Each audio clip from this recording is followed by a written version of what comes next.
Welcome to the Hustlers Podcast. I'm Jai Desai and I bring you stories of immigrant entrepreneurs. Let's dive in. Once you land here, you're on your own. Although I was well educated and I had an amazing career back in India, it took me a really long time to land my first job in the States. They make it sound easy. And I wanted to show the reality. At least 90% people for sure are only doing online applications, and LinkedIn networking is getting pretty saturated. I think human psychology is if you help someone, they will want to return the favor. I spoke to over 200 people over the phone in a year, and these were all immigrant women who were in the job seeking phase. I don't have the confidence to order for food at a restaurant, or I don't know what to order when I go to Starbucks for coffee. Things like, Anjali, I don't know how to make friends here. Like, I don't know where to find my people and how to talk to them. Like, it's so tricky. And there was also things like, I don't have the confidence to speak to someone. Like, forget networking, I don't have the confidence to make eye contact and tell people who am I. What are some tips for integrating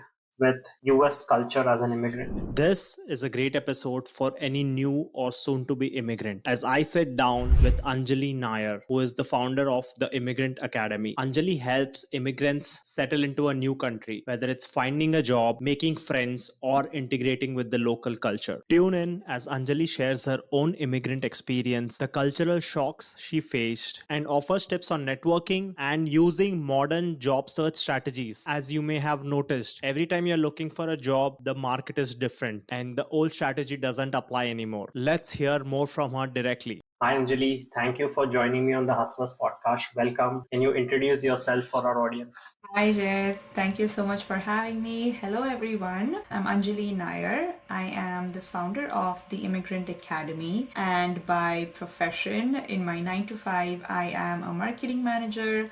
I've been in this field for close to 10 years now. I live in Tampa Bay in Florida, the Sunshine State. I am originally from Mumbai, and this is my 7th year in the US. I'm also a new mom, so I am navigating my life as a new mom, as a business owner, and as a 9 to 5 professional. So there's a lot going on in my life, but yeah, I'm excited to dive in and walk you through my journey. But yeah, indeed, there's a lot going on. I am curious about the post 9 to 5 life. Of course, the baby is the new mom, but the Immigrant Academy, how did you come up with it? What is it about? So the Immigrant Academy was born because of personal experience that I had in the States.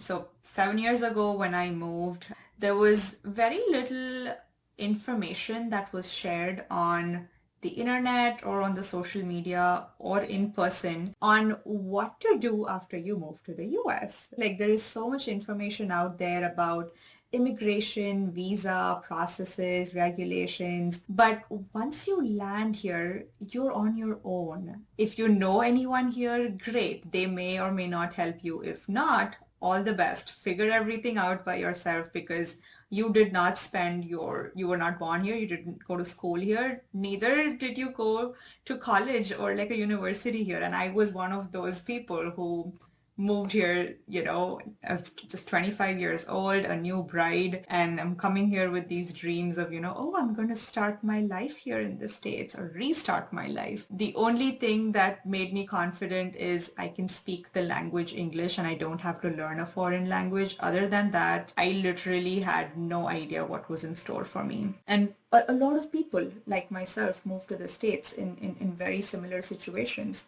My biggest beef with my immigrant story is, although I was well educated and I had an amazing career back in India, it took me a really long time to land my first job in the States.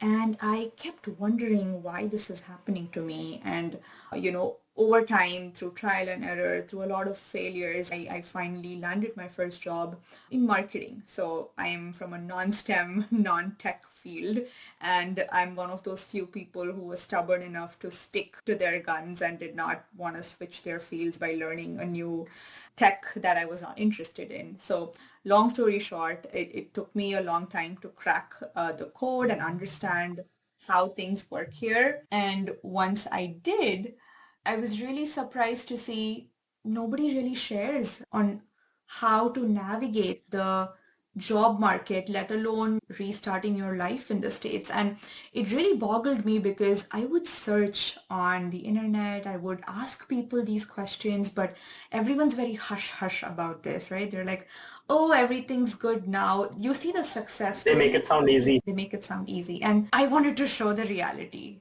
Right. So the Immigrant Academy was born by documenting my journey, by sharing blogs on, various topics on what to expect when you move to the US.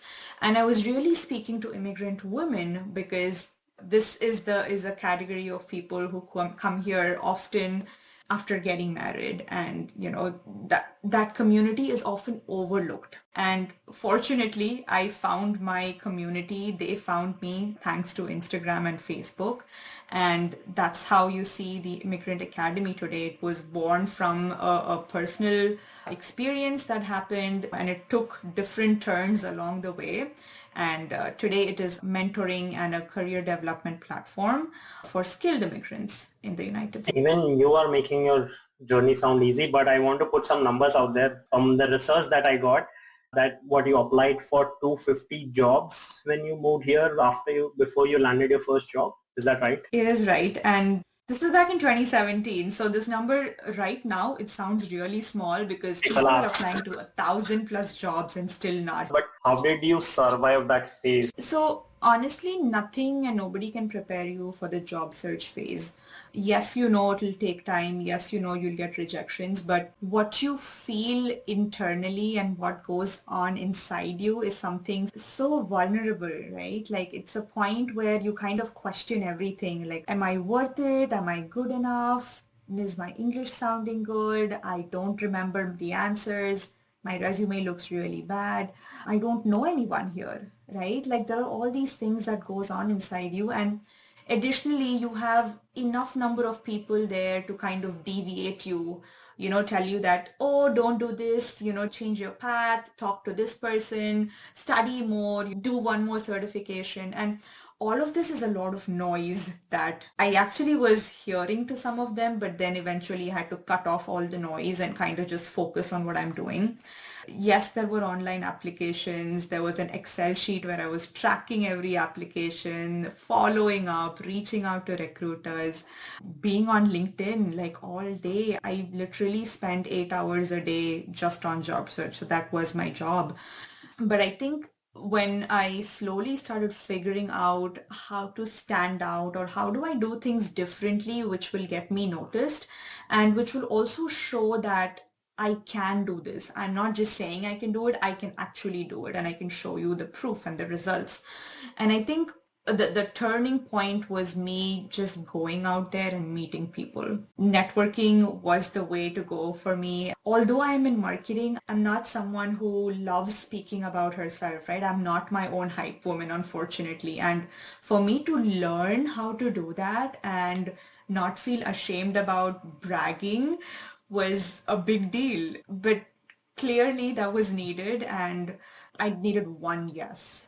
Out of those 247 applications I made, I needed that one yes, and that one yes happened without an online application.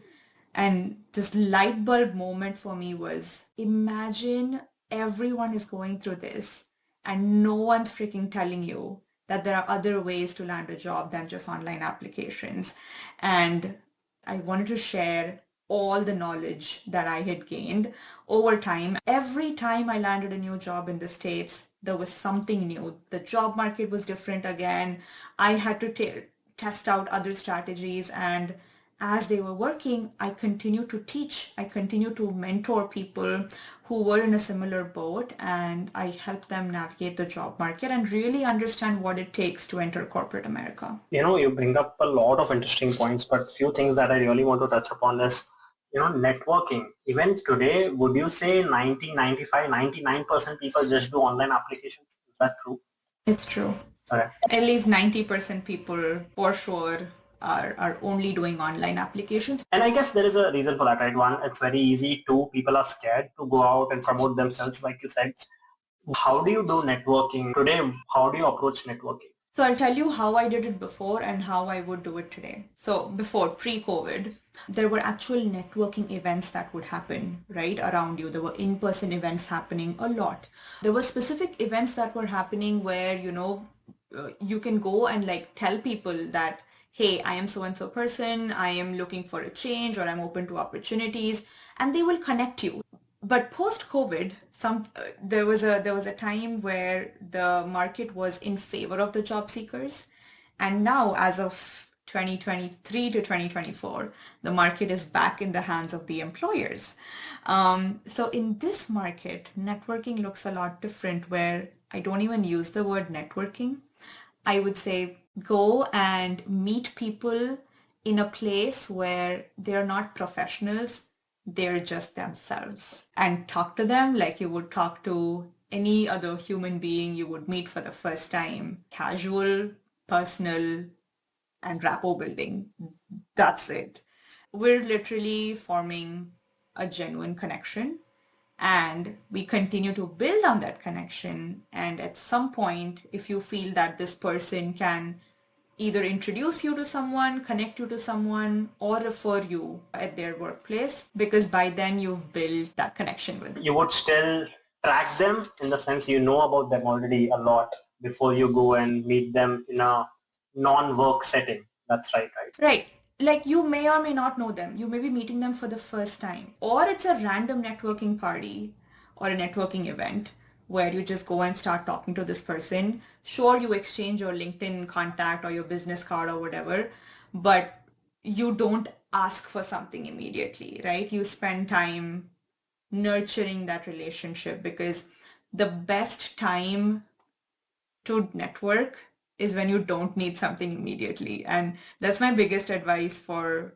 students and job seekers both. You should network like from yesterday. You should start building connections, start meeting people right now, because that's your gateway, that's your entry to this whole new world that you don't. Let's talk about post-COVID world, right? Because post-COVID, jobs have become remote, people have become remote, things have gone online. How do you network online? Again, my strategy would be LinkedIn is not the only place to network. LinkedIn networking is getting pretty saturated. There are a lot more career coaches, a lot more LinkedIn influencers out there who are telling you what to do. And everyone's asking you to network, network, network on LinkedIn. So it's natural for people to bombard others with messages. I get a lot of messages on my LinkedIn inbox from people, and you can tell that it's a template, it's a copy paste. They've sent this to 50 other people. They've not even read about me. And they're very quick to ask in their first message, can you refer me? And this is basically like, you're knocking at the door of a stranger and you're saying, hey, can I get some water? Right? And like, what makes you think this person is going to open the door or respond to you or give you water, right? So same analogy. I think if you go to a place where everyone is going to, you should start looking at other places where you can build online connections. And there are several online platforms out there, not just LinkedIn. First tip would be to comment on someone's post that you want to connect with instead of sending them a message. People read and respond to comments faster than DMs. So that's tip number one. Tip number two is try to connect with people outside of LinkedIn. So look at Facebook groups or Instagram, broadcast channels. If you really want to form a relationship or a connection with someone, offer them help, see what happens next, because I think human psychology is if you help someone, they will want to return the favor. That's my second tip. Try to help someone before you ask for something. Great.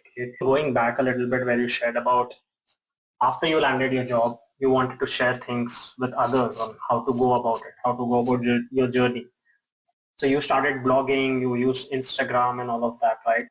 And that actually grew. Like, can you walk us through the phase of how did you grow your blog? Because you wrote, but like it's internet, right? There are millions and millions of articles, accounts, all that. So what helped you grow or connect with your audience? So when I started, I had no plans of growing, scaling, reaching all these people, it was all very organic. It was from a place of I like to write, I want to share, and if somebody finds me, great.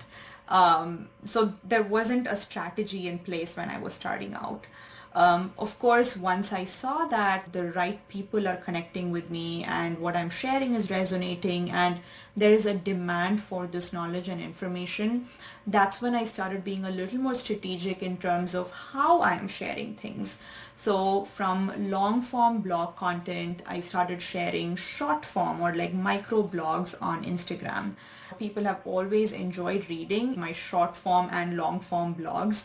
I did not use Instagram from a photography or a creative perspective. I always started sharing, like what you see LinkedIn post today is basically what I did on Instagram even when I started 3-4 years ago. And slowly the community started building. There was word of mouth, there was referrals happening. And at that time, Instagram's algorithm was also designed in a way that through hashtags and through search terms, people were able to find me. I was also one of the first people to create this niche or create this industry of having something very specific for the skilled immigrant community. And that was also something that worked in my favor because there were a lot more people who were able to find me and resonate with me and were able to use my services. In terms of social media following, it's hard. It's very hard. It takes time, it takes consistency, and it takes quality. Right, so I was not posting for the sake of posting. I was only sharing things that I knew were relevant and will either inspire my community or they will learn something new from me. Those were the only two things that I was doing, and that's what I continue to do till date. Over time, the format in which I share has changed. So from microblogs, I have gone to short videos. I have done IG lives. I have done interviews. And then I also started creating digital products. I started creating mentoring services.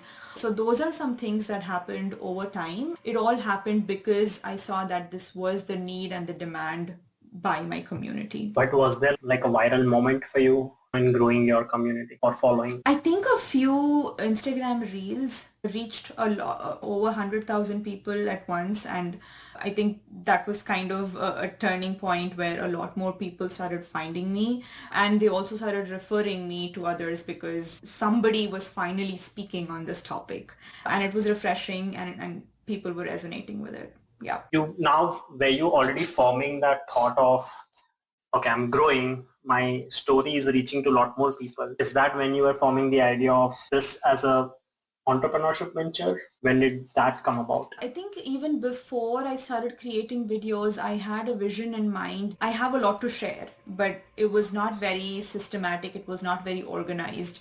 And I wanted to do that. I am a very type A person, so I like to organize things. I like to share things in a certain way. And I love teaching. That's something that I discovered over time that I like to do. So even before the video started going viral, I was working behind the scenes on building this program which helps immigrant job seekers to understand the US job market, to understand what skills and competencies they need and what are some things that they need to do from their end that will help them prepare themselves even before they get their work permit, and they know exactly step by step what to do to navigate the job market and start getting interviews. So this is something that I was working on behind the scenes while I was building my community and serving them with free content, right? Free educational content, which helped me understand what are the problem areas that they have. And that's exactly what I was building in my course curriculum. So yeah, and that's how social media works, right? Where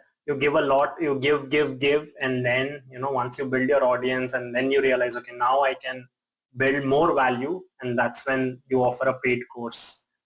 How much time did it take? I know my research tells me that you went through a lot of research yourself on building this.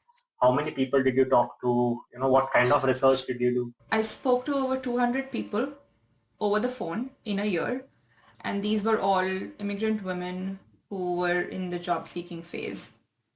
And that was my market research, to really understand if what I was going through, is that a hypothesis? Because I wanted to validate it with a lot more people.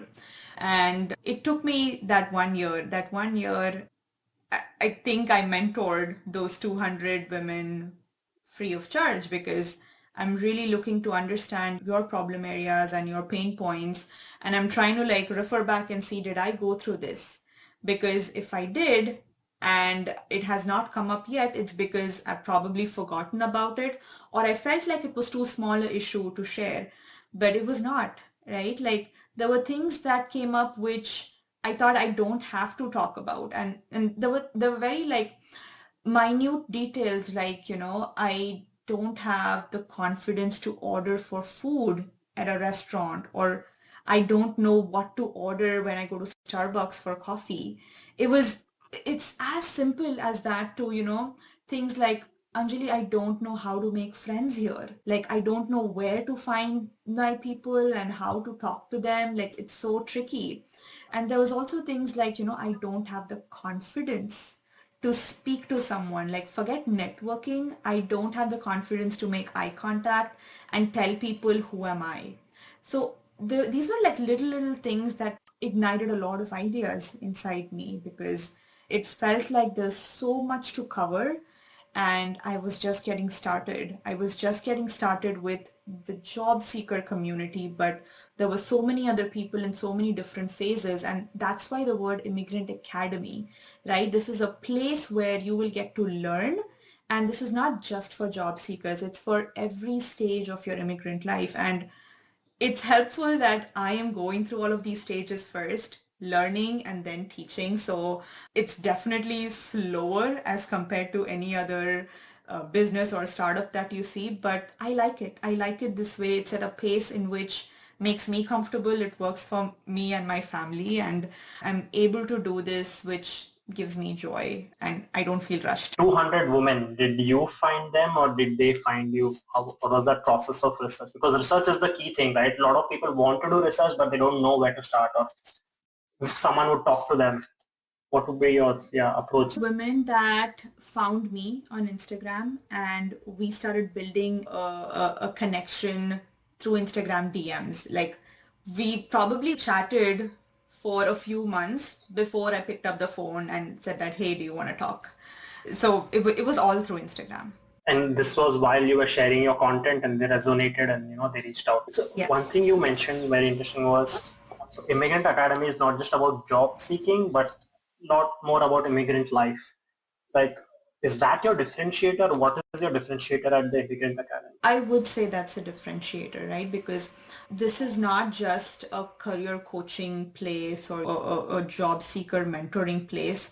Yes, it is one of our key services right now, but we are also constantly evolving and changing with the way our audience's needs are changing.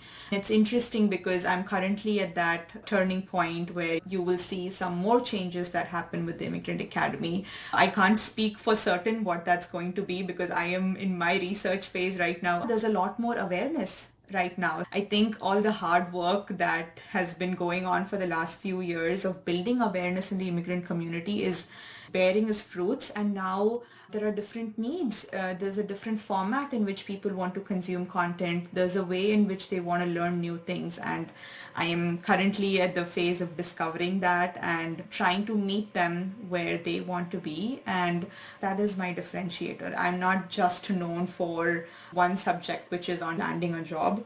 In addition to that, I want to talk about a lot other topics like I shared: confidence building, great communication skills, how to build a solid network, how to form friends, starting a family, starting investments, financial freedom. That touches an immigrant life. Yeah, this is basically like each and every stage of an immigrant's life, right?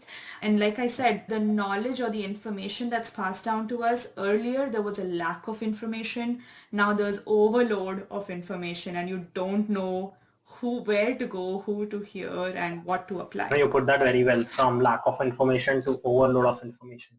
And again, people need help, right? Organizing that, channeling that information. One thing I found in my research was you recently launched, I don't know if it's how recent, but you recently launched a Mentorship 3.0 program. Is that right? What is that about? Like, what does it cover? So I think there are two things here. One is there was a revamp of our signature program, which is called Ready, Set, Roll. This is a 6-week mentoring program for job seekers to prepare them to enter corporate America. It includes everything from understanding your role to mastering your interviews. And the second thing which you were mentioning is about a mentoring match or a mentoring platform. So this is a place where we invite 9 to 5 professionals who wish to spend a couple of hours every month mentoring job seekers who are looking for help with two distinct issues. One is, hey, I am new to the States, or hey, I am a job seeker. I don't know what role to apply for. This is my education, this is what I did, but I'm confused. I don't know what roles apply to me. So that is situation one. And situation two would be, I know the role, I started applying, I started getting interviews, but I need help with interview feedback. Right? That's something that is it's a missing piece for a lot of people, where they're like, I give interviews, I don't get selected, I don't know the reason why, and I want to speak to someone from my field who can give me feedback and tell me where I'm going wrong so that I can do better. So these are two cases where if somebody comes to us and tells us that, hey, match us with a mentor, we do that, and then they get on a call and there's a mentoring fee involved for that particular call. What we're trying to do here is we are bridging the gap of finding a mentor and getting advice and feedback from them. So we're doing that work for you, where we have a pool of mentors and we do the work of matching you with them, letting you get their advice. I think that's a good space, because I personally keep thinking there are certain areas where I need mentorship. I'm like, who do I talk to? Because I can't talk to people who are not doing this, and I don't know people who are doing this. Or even if I know them virtually. I don't have, like, never connected with them. But it's still both focused on career aspect of immigrant life, right? Yes. In fact, all the existing services that you see on the Immigrant Academy today is all focused to the job seeker community. And what I was talking to you earlier about is all these different topics that we have and we want to cover. We are currently in the phase where we're discovering and finding out what is the right way to share this information. And I think over time you will see that we have a few more products or services added to cater to the different stages of an immigrant's life. And what kind of professions do your clients come to you? Honestly, it's a mix. I have a 50-50 mix of people who are coming in core tech roles. So I have developers, QA, business analyst, data scientists, and then the other 50% are marketing professionals, HR, finance, supply chain, environmental science, admin, teaching, all kinds of other professions. So it's a hearty mix of both. But I think another differentiator that I found was people in non-tech roles are much more comfortable and much more confident coming and learning from the Immigrant Academy, because they see me, they see my story, and they relate to me a lot more as compared to the tech folks.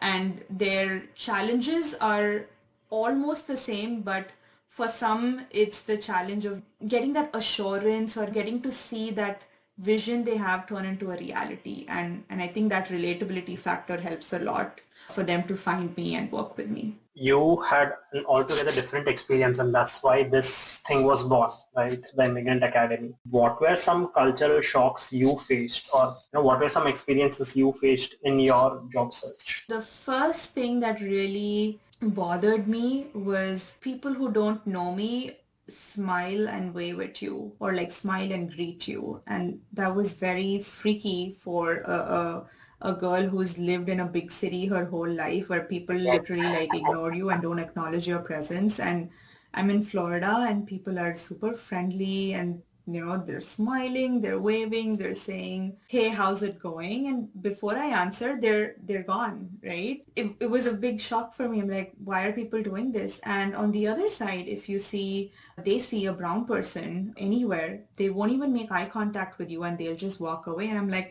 that is really strange that people who don't like that was one of the biggest cultural shocks for me. The second shocking thing was, I thought I speak good English, but a lot of times people had asked me to repeat myself, and I had to ask people to repeat themselves because there was so much, miscommunication, like lost in translation. That's when I realized that American vocabulary is very different from the UK English that we were, raised with. That topic certainly gave me the idea to come up with my first free resource, which is no longer a free resource. It was offered as a free resource for 2 years. It's called the Ultimate American Vocabulary Cheat Sheet, and it is available on our website and also on our blog. But the reason why I created that, I started creating this because I was like, wait, there are all these words that we use from UK English, and then there are all these words that's used in American English. And when we don't do that, there is so much miscommunication that happens. So that was a very interesting thing that came out of my cultural shock experience. Another thing that I remember is from the workplace. The workplace in the US is a lot more collaborative and there's team effort. And I'm not saying these words just for the sake of saying it, but having worked in India and now in the US, I see there's a stark difference because in India, even though you're a part of the team, there's no teamwork happening. You are by yourself on your own when you have to do your work. Whereas in the States, you are literally a part of a group project and you're all working together. And that was very refreshing to me. The toxic competition that I went through in India is not a thing in the US. And I was very glad to see that teams actually work like teams and people really want the best for you and there are no ulterior motives. So which was just great. Like, wow, this is something that I need to apply to all my roles from here on. Yeah. And you have, like you said, 250 applications, big journey from 9 to 5, plus now also running Immigrant Academy, mentoring so many people, coaching so many people. Have you faced any biases or have you heard of any biases that usually South Asians come across in US? I think one of the first biases that I came across was we don't need Indian people in marketing. What? Seriously? That's a line that I heard. While you were interviewing? Oh no. This bias comes from our community. I haven't heard this from an employer, but I've heard this from people of our community where, immediately when you go and you're like, oh, are you in tech? That's the first question that comes up, right? And when I tell them that, no, I'm actually looking for a job in marketing, they're like, really? We have enough Americans here in marketing. I don't think that's what people expect of you. And I know this bias came from within the community, but it was a bias which is kind of very deep set in our community. And it kind of made me think like, really? I think we're really stereotyping people here. So biases or not, I think what's important to remember is we all have something unique to offer. And, we should just continue to believing that we can and we should. Just because it didn't work out for one person doesn't mean it won't work out for you. And that's something I teach my mentees because mindset is a very big part that plays when no matter, a job seeker or not, in every stage of your life, it's something that you need. And you need to surround yourself with people who are able to give you the right advice and who don't sway. I was going to ask you for tips, but you already shared that. But one, I want to go a little deeper on that, one was like, what are some tips for integrating with US culture as an immigrant? Number one tip, don't hang out with people only from your community. In the start, I understand it's your comfort zone. You want to be with people who, remind you of home and make you feel like, you're in a safe, secure place.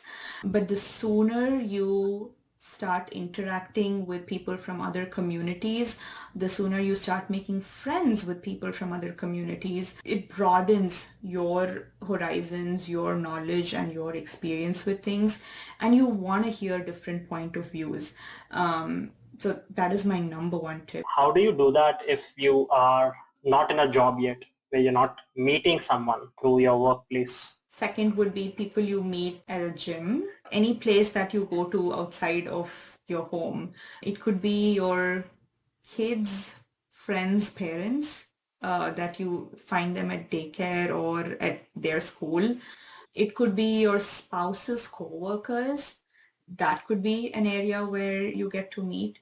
And you could also randomly go to any kind of meetups or some kind of hobby groups where you are bound to meet people from other communities.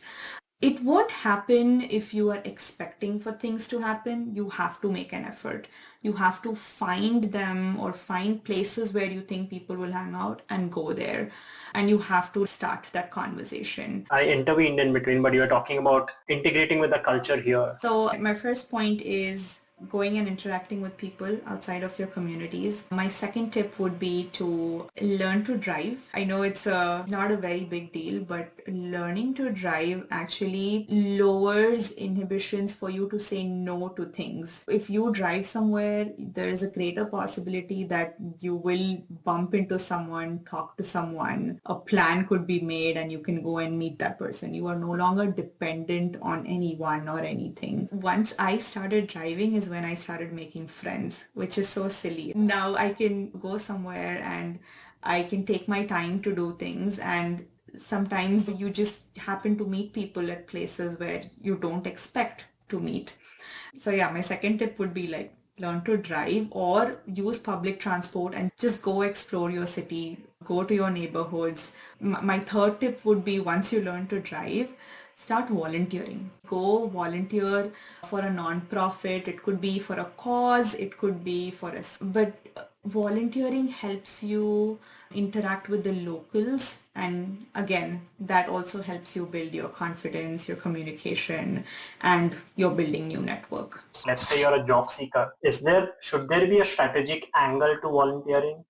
If you're not a job seeker, it doesn't have to be strategic. You can literally go to any place and volunteer your time. If you are a job seeker, I would propose looking at skill-based volunteering. Skill-based volunteering means if you are a project manager, look for volunteering opportunities where you can do some kind of project management work for them. And the experience that you get is something that you are able to add to your US work experience. You are able to share this with during your interviews. Helps you build your confidence in terms of I understand what it's like to work here in the States with Americans, and it gives you a greater understanding of how things work here, and you're much more prepared. One of the reasons I started this podcast, or when I'm thinking of starting a side hustle of my own, was I am very sure that AI is going to disrupt a lot of jobs, even the white collar jobs, right?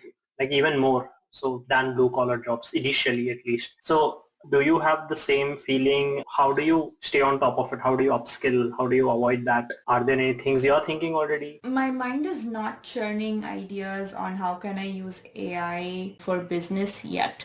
But the way I am thinking of AI is the sooner you start learning about AI and embracing the AI tools out there, the less scary it's going to seem to you. A lot of times the fear is based because of lack of knowledge, lack of understanding, and also for resistance to learn something new, right? For me, I'm always someone who likes to test things. So yes, I've played with ChatGPT, looked at other AI resources out there. In my personal opinion, AI can replace a lot of jobs, but what can help you stand out is if you know how to use the AI tools in your job. And the person who knows how to do that will either sustain or go ahead. And the ones who don't are the ones who'll either be transitioning to some other jobs. I think the sooner we all accept that AI can be used as a tool to help us and our jobs, it helps you to save your time and effort at the risk of not hampering your creativity. And this goes out to all the people in marketing or in creative or writing jobs out there. Please don't let AI write for you, because I think all the AI tools have a similar way of spitting out words and it just doesn't sound humanly. So at the risk of losing your creativity, use AI for when needed. Don't let it hamper your creativity or make you feel like I don't need to write anymore. Yeah, and that part is so true, because literally whenever I use ChatGPT or any AI tool, one of the things I ask it to do is talk in human language, because it talks in such perfect machine language. You can see that it's AI generated. Use normal words that we understand. What do you bucket as old job search strategies versus new job search strategies? What is something that's now old which still a lot of people do? Applying online without any strategy behind it. Like I see 5 jobs available today, I'm going to apply to all 5. It doesn't matter where it is, what the company does, if I fit into that position or not, I'm just going to apply.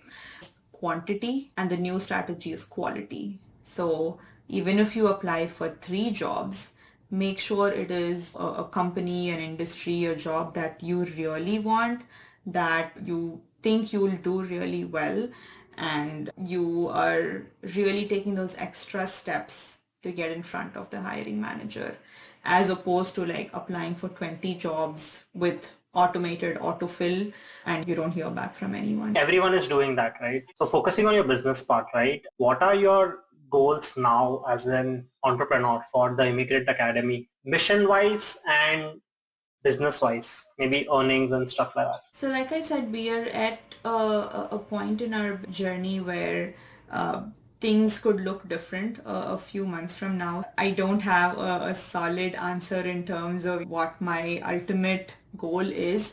But like I said, we want to be that platform where you come for educational resources, maps, and road models to support you in every stage of your immigrant journey. And that's how I see this to map out. Now, how it'll happen, what are the formats, and in which way is this going to be offered, all that is something that will roll out in the next few months as I go through my discovery phase. Personally and professionally, what change do you see from when you came here as an immigrant to now? It's been a roller coaster ride for sure. I don't think you would want to speak to the Anjali who was underconfident and had no idea what's going to happen to her life versus now where I've overcome several challenges navigating the different markets and the different scenarios out there. I'm proud to see the grit and the drive that I've built over time. Although it started with solving that one pain point, it has evolved to being a holistic platform and really differentiating as a platform that is there for the community and is built on the need of the community. It was not a business that was started for monetization to begin with. It was started to solve a problem for a very niche community that was overlooked, right? And that's where I still stand. You'll never find me saying that I made X number of dollars or my students have made X amount of money. My numbers are all about impact. What is the impact that we are making and how many lives have we impacted? How many people have learned from us? How many people were able to take a chance on themselves, right? These are my metrics, my KPIs that I use. It makes me feel happy that something that I was able to start, there are a lot more immigrant entrepreneurs, immigrant creators, influencers out there who are all speaking on similar topics and really amplifying the voice out there. So I'm happy to see that there's a lot more awareness on these subjects and people are willing to learn, people are willing to pay, people are willing to invest their time, and that shows growth overall in our community. And last question, you have sort of risen above the noise. What has helped you in this entrepreneurship and influencer journey to rise above that noise? Because now there are a lot more people in this space too, right, since you started. I want to say that I've stayed true to who I am and what we do at the Immigrant Academy. At no point there's no right or wrong path to this, but the KPIs and metrics I was looking at was not associated with a 6-figure, 7-figure value. For me, it was, what issues are we solving and how many people are we able to reach? So I have stayed true to myself with my authentic voice. I still chat with people by myself. There's very little automation you will see in what we do at the Immigrant Academy because I like to stay close to my audience, my customers, and really talk to them. You will also see that I don't do things for the sake of doing. I don't do things that affect my health or my family's peace. You may not see me as frequently as you see others. You may not see me hopping on trends as frequently as others, but I am very much there. I'm very much staying a part of the community, and I am helping people out every day. And I think that shows for people who are currently shopping or trying to be like, who do I work with? Whose services do I get? I think people are smart enough to analyze and understand who will they get along with, and who do they trust more. And that's what I focus on. I focus on quality, I focus on trust, and I focus on community building. And that's why I said my methods may make my growth slower, but it also makes me happier, and I go to sleep peacefully knowing that. Yeah, so you know yourself and your strengths very well, and you're just leveraging all of that. Great talking to you, Anjali. Thank you so much for your... In conclusion, yes, that is true. Thank you so much for your insights and sharing all that knowledge. I enjoy talking to you as well, and I hope the listeners are able to take notes, or hope the tips and the advice worked. And if you were curious, or if you think the Immigrant Academy could be helpful for your friends or family, I'm happy to chat with you. I'm available on Instagram, or go ahead and check out the Immigrant Academy. Thank you for tuning into today's episode of the Hustlers podcast. If you enjoyed knowing Anjali's journey and insights, don't forget to subscribe to the podcast and leave a review. Share with me what kind of guests you would like to see next by commenting wherever you're listening, or reach out to me. I will share the details in the description. Stay tuned for more inspiring stories. See you next time.